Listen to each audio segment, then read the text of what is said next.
Shri Jnansagar Coaching Classes online YouTube channel. To get latest video, please subscribe this channel. In today's video, I am going to explain you the most beautiful poem, The Little River, means Choti Si Nadi. This poem is composed by Rabindranath Tagore. Let's see its explanation and its workshop. Standard 8 Semi and Marathi Medium, Unit 2nd, 2.3, The Little River. The Little River means Choti Si Nadi. This poem shows us comparison between summer season and rainy season. जे काही rainy season आणि म्हणजे पावसाळा आणि उन्हाळा यामध्ये असणारे जे काही कंपॅरिझन आहे ते आपल्याला या पोएममध्ये दिसून येतं. The poem is composed by Rabindranath Tagore. He is a Nobel prize winner. जे काही रवींद्रनाथ टागोर आहेत त्यांनी ही पोएम काय केलेली आहे, लिहिलेली आहे. Let's see the poem. Before going further, first I am going to discuss about the warming up of this poem or chit chat. First, you must have been for a family class picnic to a riverside picnic spot. म्हणजेच नदी किनारी असलेल्या एखाद्या सहलीच्या ठिकाणी तुम्ही तुमच्या कौटुंबिक किंवा वर्ग सहली करता गेला असाल. सो त्याचनुसार इथे क्वेश्चन दिलेले आहेत. You can give the answer. First, what did you notice on the banks of the river. तिथे गेल्यानंतर नदीच्या किनाऱ्यावर तुम्ही कोणत्या गोष्टी पाहिल्या. तर याचा आन्सर देऊ शकता. On the banks of the river we notice some trees, birds, some domestic animals, reeds, river sands and children bathing near to the bank. Some women were washing clothes. हे सर्व दृश्य आपल्याला तिथे बघायला भेटतात. Then second, in which season did you go. Was the river flow gushing or gentle. That means तुम्ही कोणत्या ऋतूत गेला होतात. नदीचा प्रवाह उसळता होता की संत. You can give the answer. We went to the picnic spot in the rainy season. The river flow was gushing in those days. Third, did you notice other people by the river? What were they doing? तर आता याचा अर्थ आहे की तुम्ही नदीच्या कडेला आणखी काही लोक पाहिलेत का आणि ते काय करत होते. Yes, there were some picnickers and other people. Some were enjoying the picnic, some were swimming in the river, some were fishing, and some women were washing clothes by the river. Then, fourth, what should we do to make sure that rivers do not get polluted? That means, नद्या प्रदूषित होणार नाहीत याची खात्री करून घेण्याकरता आपण काय केले पाहिजे. The answer is, we should not allow people to wash their clothes and utensils in the river. We should ban defecation and throwing household and industrial waste in the river. मग अशा पद्धतीने आपण त्यांना काय करू शकतो, नद्या प्रदूषित होणार नाही यासाठी काही उपाय करू शकतो किंवा काही गोष्टींची खात्री करू शकतो. Then first, fill up the table of seasons in India. इंडियामध्ये असणारे जे काही सीझन्स आहे, ऋतू आहेत, त्यानुसार खालील टेबल फिलअप करायचा आहे. टाइम ऑफ द इयर, कोणता टायमिंग आहे इयरमधला तो, जसं की इथे सीझन ऋतू लिहिलेला आहे. देन त्याचं इंग्लिश नेम इथे लिहायचं आहे. Then first, mid February to mid April. The season is vasant. English name is spring. Mid April to mid June, grishma. The English name is summer. Mid June to mid August, varsha. The English name is rainy season. Mid August to mid October, season sharad. English name is autumn. Mid October to mid December, season is hemant. English name is pre-winter. Mid December to mid February, season is शिशिर. English name is winter. अशा पद्धतीने आपण ते fill up करू शकतो. Then let's see the next question. B, match the weather with the seasons. जे काही seasons आहेत, इकडे सीझन्स दिलेले आहेत, इकडे त्याचे वेदर दिलेले आहेत. मग त्यानुसार जे काही वेदर आहे ते आपल्याला कशाशी मॅच करायचं आहे. जे सीझन्स आहेत त्यामध्ये असणारं ते वातावरण किंवा हवामान आपल्याला तिथे मॅच करायचं आहे ते आपण लिहू शकतो. जसं की first, I have already given the answers. First, winter. The answer is cold. Cold weather असतं. देन मान्सूनमध्ये रेनी वेदर असतं. देन स्प्रिंग सीझनमध्ये प्लीझंट वेदर असतं. ट्री विंटरमध्ये, windy summer, hot autumn, cool. Then next is second A. Poet makes the poem musical and different from prose by using many poetic devices. One of them is using words that begin with the same sound in the same time. आता आपल्याला माहित आहे की जे कवी असतात, कवी अनेक पद्यात्मक पद्धती वापरून कविता, जे काही गद्य असतात म्हणजे काही धडे असतात त्यापेक्षा वेगळ्या पद्धतीने संगीतमय करत असतात पोएमला.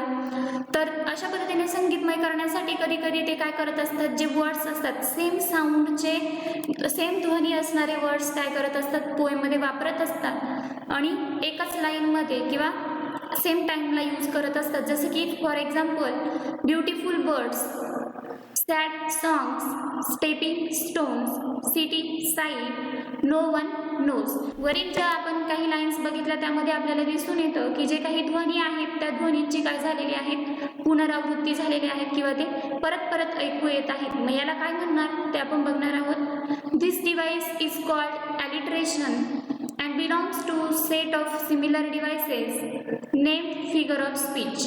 मग असं जे काही वरती वापरलेले डिव्हाइस आहे त्याला काय म्हटलं जातं किंवा जी काही रचना आहे त्या रचनेला अलिटरेशन असं म्हटलं जातं. म्हणजेच तो काय आहे, अलिटरेशन हा एक काय आहे, फिगर ऑफ स्पीच आहे, म्हणजे अलंकार आहे.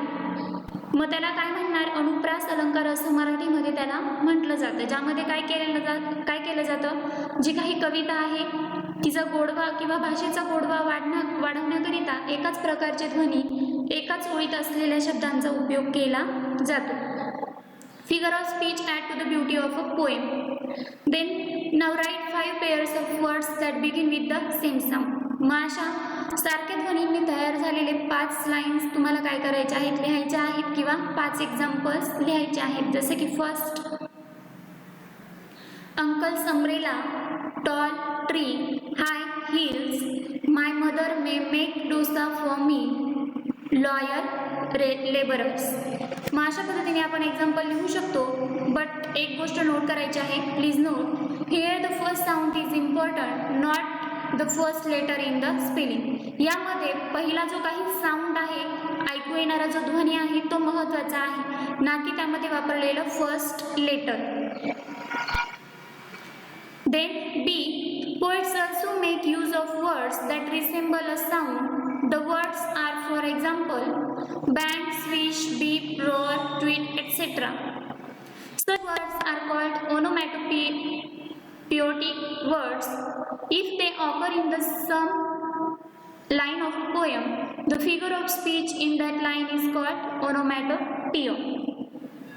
म्हणजेच या अलंकारात ध्वनी, आवाज, जे काही साऊंड्स व्यक्त करणारे शब्द काव्यपंक्तीत वापरलेले असतात, म्हणून त्याला काय म्हटलं जातं, ओनोमॅटोपिया असं म्हटलं जातं. ध्वनी अनुकरणात्मक अलंकार असं त्याला म्हटलं जातं.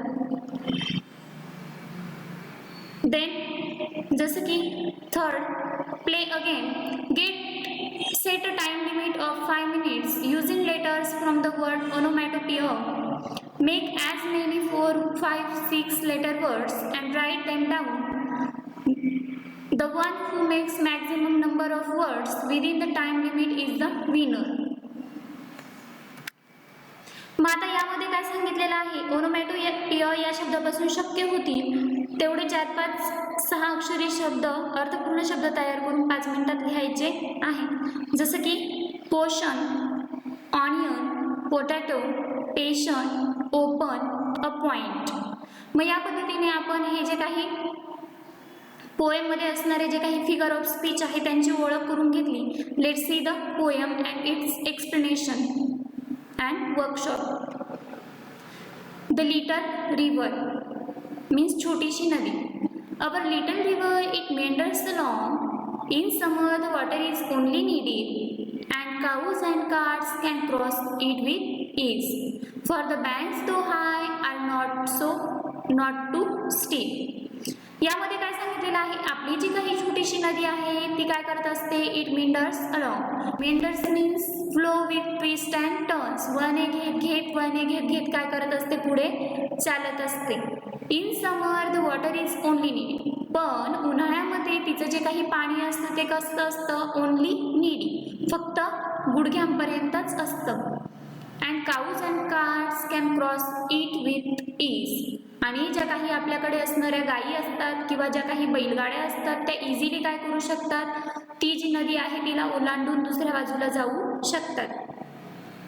For the banks though high are not too steep. आणि ही जी काही नदी आहे तिचे जे काही काठ आहेत ते कसे असतात, आर नॉट टू स्टीप, पूर्णपणे भरलेले आपल्याला दिसून येत नाही. जरी थोडी उंच असली तरी तिच्यामध्ये असणारं पाणी कसं असणार आहे, कमी असणार आहे, ती पूर्णपणे भरून वाहताना आपल्याला दिसून येत नाही. No sign of slime, the sand shine bright. On one shore, catch fields blossom white. Chirping miners through that side. The jackal's howl is heard there at night. तिथे कोणत्याही प्रकारचा चिखलाचा लवलेश आपल्याला दिसून येत नाही. स्लाइम मीन्स चिखल, thick slippery substance. The sand shine bright, फक्त आपल्याला वाळू चमकताना काय होते दिसून येते, नदीमध्ये असणारी रेती, वाळू नाही तर रेती जी असते ती आपल्याला एकदम तेजस्वीपणे चमकताना दिसून येते. On one shore kash fields blossom white. आणि आपल्याला दुसऱ्या किनाऱ्यावर असं दिसून येतं की जे काही कॅश फील्ड्स आहेत, कॅश फील्ड्स मीन्स काय, tall grass with white feathery flowers, उंच उंच असं पांढऱ्या फुलांचं जे काही गवत आहे ते आपल्याला दुसऱ्या बाजूला दिसून येतं. Then chirping mynas through that side, jackals howl is heard there at night. त्याच दुसऱ्या साईडला आपल्याला अजून एक गोष्ट दिसून येते ती म्हणजे ज्या काही मैना असतात, ज्या काही मैना असतात त्या एकदम छान पद्धतीने काय करत असतात, त्यांचं गीत गात असतात. देन रात्रीच्या वेळी आपल्याला तिथे जे काही कोल्हे असतात त्यांचा आवाज ऐकू येतो किंवा त्यांचं जे काही किंचाळणं असतं त्याला हाऊल असं म्हटलेलं आहे ते ऐकू येतं. Then across lie groves of mango and palm, the village priests dwell in their cool shade. Girls and boys bath close to the bank, splashing with their gamchas as they wade.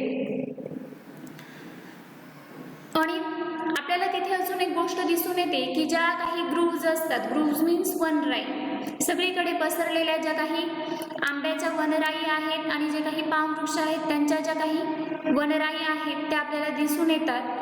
आणि त्यांच्या खाली the village priest dwell in their cool shade, जे काही गावामधील साधू संत आहेत ते साधू संत आपल्याला त्या वृक्षांखाली त्यांच्या सावलीखाली बसलेले काय होतात दिसून येतात. Then girls and boys bath close to the bank, जे काही छोटे मुलं मुली आहेत ते काय करत असतात, ती जी काही नदी आहे त्या नदीच्या ज्या काही पाणी साचलेलं असतं तिथे काय करत असतात, अंघोळ करत असतात. Then splashing with their gamchhas as they wade. आणि त्याचबरोबर ते अजून एका गोष्टीचा आनंद घेतात, त्यांच्याकडे असणारे जे काही गमछास आहेत, गमछास मीन्स टॉवेल, 3 कॉटन टॉवेल्स, ते गमछास, त्या गमछासनी ते पाणी काय करतात, उडवत असतात आणि पुढे काय करत असतात, पाण्यातून चालण्याचा आनंद घेतात. ॲज दे वेड. वेड means walk in a source of water where it is not deep.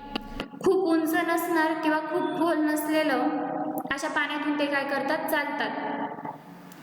At dusk and dawn, once their bath is done, they dip wash clothes to trap small fish.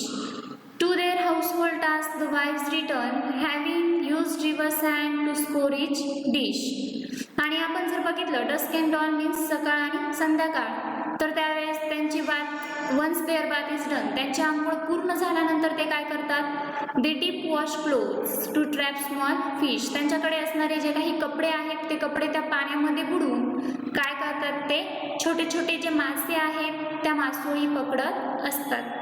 To their household task the wives return.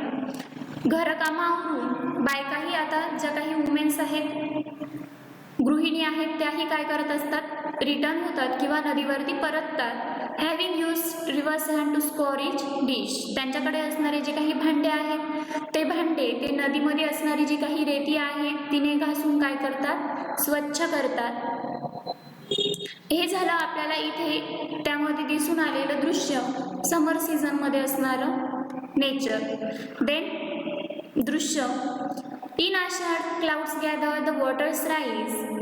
The river inspires, the current grows strong. The air is rife with babbling sound as the muddy torrent swings along. The woods on shore stirs to life again, and our village wakens to celebrate the rain. आणि ह्या स्टांजामध्ये आता वर्णन केलेलं आहे ते rainy सीझनचं. Rainy सीझनमध्ये कशा पद्धतीचं तिथे दृश्य दिसतं किंवा चेंजेस दिसून येतात ते आपण बघणार आहोत. जसे की इन आषाढ, आषाढामध्ये क्लाउड्स गॅदर झालेले दिसून येतात, ढग डोक्यावरती आलेले दिसून येतात. द वॉटर्स राईज, पाण्याची जी पातळी आहे ती आपल्याला वाढलेली दिसून येते.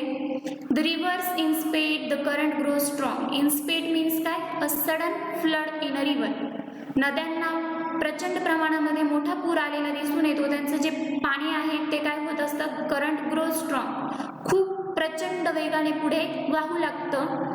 Then the air is rife with babbling sound. सगळीकडे पूर्ण वातावरणामध्ये, पूर्ण हवेमध्ये एकच आवाज ऐकू येतो, ते नदीच्या खळखळण्याचा आवाज. बॅबलिंग साऊंड मीन्स खळखळणारा आवाज, तो आपल्याला तिथे ऐकू येतो. हेअर राईफ मीन्स फुल ऑफ, सगळीकडे. ॲज द मडी टोरेंट स्वील्स अलॉंग, त्याच वेळेस आपल्याला सगळीकडे जे मडी टोरेंट्स मीन्स काय? चिखलाचे फ्लो, चिखलाचा जो काही प्रवाह आहे तो प्रवाह आपल्याला असा गिरक्या घेत घेत घेत घेत पुढे फ्लो होताना दिसून येतो. Then the woods on shore stirs to life again. आणि जे काही उन्हाळ्यामुळे वाळलेलं जे काही गवत होतं ते पुन्हा आता त्याला एक चैतन्य आलेलं आपल्याला इथं दिसून येतं. म्हणून इथं म्हटलेलं आहे stir to life again, means त्यांच्यामध्ये उत्साह आलेला दिसून येतो, चैतन्य आलेलं दिसून येतं आणि जणू काही ते पूर्ण आता बहरणार आहेत अशी चिन्ह आपल्याला तिथे दिसू लागतात. And our village wakens to celebrate the rain. आणि आपले जे काही गावं असतात ते पुन्हा एकदा सज्ज झालेले असतात. कशासाठी? हा जो काही रेनी सीझन आहे तो रेनी सीझन सेलिब्रेट करण्यासाठी तयार असलेले दिसून येतात. The poem is composed by Rabindranath Tagore. या पद्धतीने इथे पोएममध्ये रेनी सीझन आणि समर सीझन यांचं वर्णन केलेलं दिसून येतं. Let's see the workshop of this poem. First, name the following from the poem. Poem मधनं खाली जे काही गोष्टी दिलेल्या आहेत त्यांची नावं लिहायची आहेत. First, 2 trees, mango and palm. Second, 2 animals, cows and jackals. 2 seasons, summer and rainy seasons. Fourth, 2 non-English words म्हणजे इंग्लिश मधले नसणारे शब्द, आषाढ and गमछा. 2 different timings of the day, dusk and dawn. B. Pick from the poem words that describe sounds. First, babbling sounds. Second, torrent swells. Third, chirping of mynas. Fourth, jackals howl. म्हणजे ध्वनींचं वर्णन करणारे हे शब्द आहेत. Then next, pick out words that describe the flow of the river water. असे शब्द निवडायचे आहे की ज्यामधनं आपल्याला नदीचा जो काही प्रवाह आहे तो प्रवाहाचं वर्णन करणारे शब्द लिहायचे आहे. जसं की first, meanders. Second, strong current. Third, muddy torrent. Fourth, in spate. Next, second A, find out 5 lines from the poem that contain the figure of speech alliteration. Underline the initial sounds of words repeated in each of the lines. आता खाली काय करायचं आहे? 5 line निवडायच्या आहेत. त्याच्यामध्ये कोणतं figure of speech असणार आहे? अलिटरेशन. ज्यामध्ये अलिटरेशन नावाचं फिगर ऑफ स्पीच आहे, अनुप्रास अलंकार आहे, अशा लाईन निवडायच्या आहेत. त्यामध्ये असणारे जे काही ध्वनीचे वर्णन करणारे जे शब्द आहेत त्या वर्ड्स खाली काय करायचे आहेत? अंडरलाईन करायची आहेत. जसं की first, at dusk and dawn, once their bath is done. मी इथे जे काही ध्वनीचं वर्णन करणारे शब्द आहेत त्या खाली अंडरलाईन केलेले आहेत. I have underline those words. जसं की second, they dip wash clothes to trap small fish. Third, and cows and cats can cross with ease. Fourth, girls and boys bath close to the bank.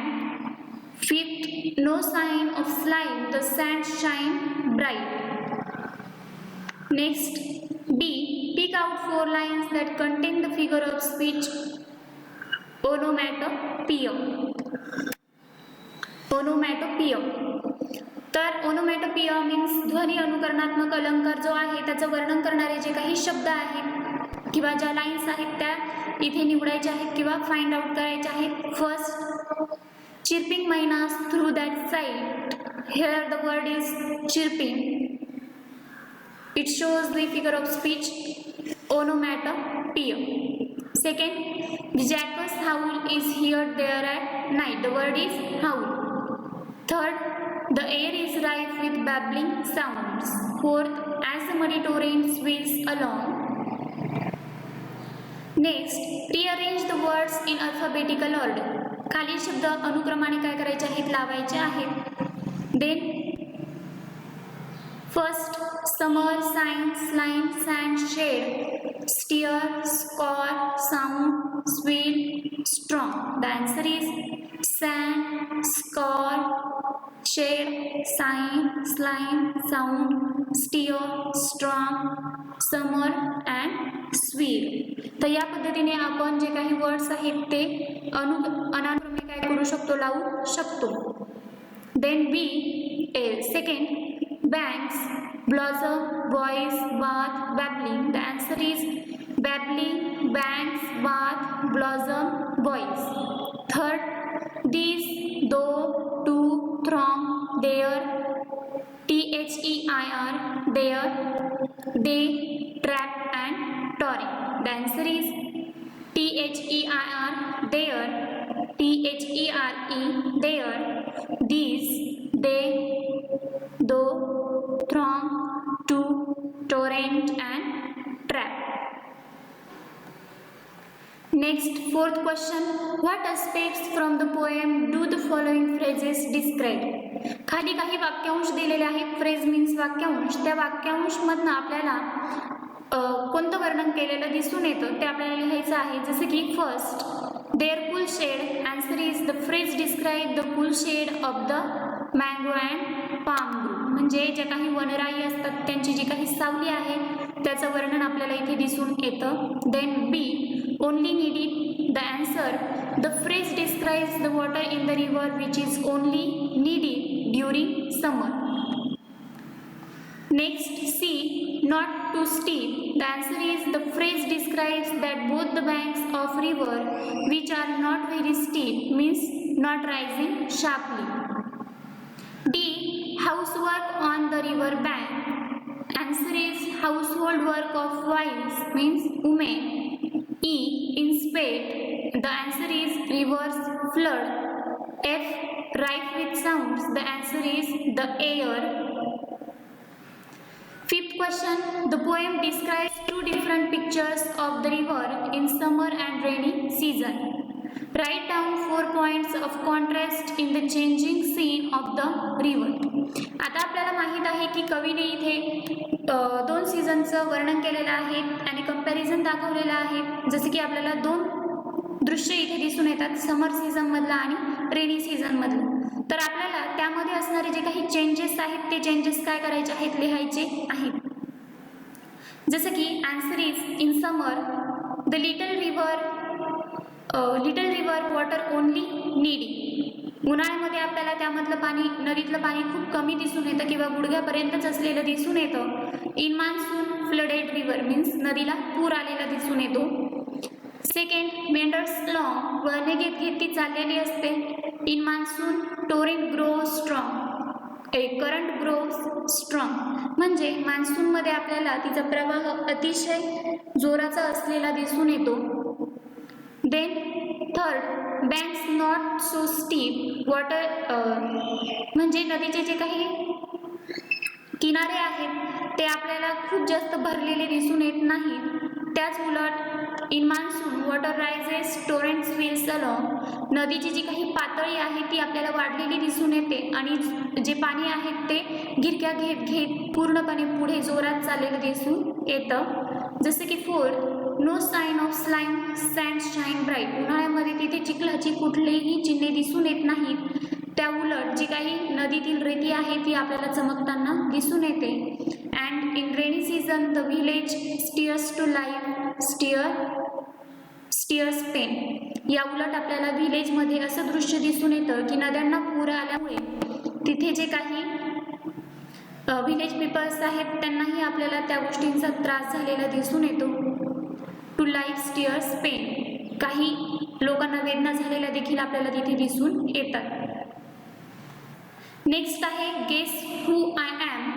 I always run, I never walk, I often murmur but never talk, I have a bed but never sleep, I have a mouth but hardly eat, I love to fall but can't climb up, guess who I am, please don't give up. याचा अर्थ असा आहे की आपल्याला अंदाज लावायचा आहे की हू आय, मी कोण आहे. म्हणजे इथे दिलेली वर्णन केलेले ज्या गोष्टीचं वर्णन केलेलं आहे ती कोणती आहे.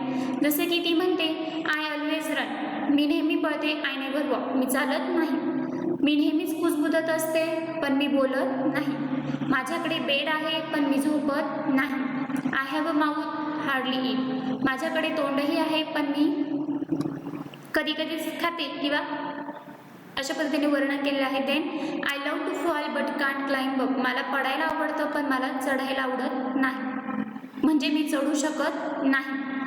Guess who I am, please don't give up, तर तुम्ही अंदाज करायचा आहे की मी कोण आहे पण अजिबातही माघार घ्यायची नाही. The answer is river. रिव्हरमध्ये आपल्याला हे सर्व गुण दिसून येतात. Try to translate the above readers in your medium of instruction in a poetic form. मग वर दिलेली जी काही पोएम आहे, छोटीशी एक काव्यपंक्ती दिलेली आहे, तिचं तुम्ही काय करायचं आहे, तिचं भाषांतर करायचं आहे, ट्रान्सलेशन करायचं आहे तुमच्या मीडियम ऑफ इन्स्ट्रक्शनमध्ये, जी लँग्वेज तुमची आहे तिच्यामध्ये, आणि एका काव्यात्मक पद्धतीने ती काय करायची आहे, लिहायची आहे. हेच आपण या पोएममध्ये पूर्ण तिचा वर्कशॉप बघितलेला आहे. द एक्सप्लेनेशन ऑफ पोएम, पूर्ण एक्सप्लेनेशन पण बघितलेलं आहे, चिटचॅट पण बघितलेला आहे. I hope you understand this poem. So thank you.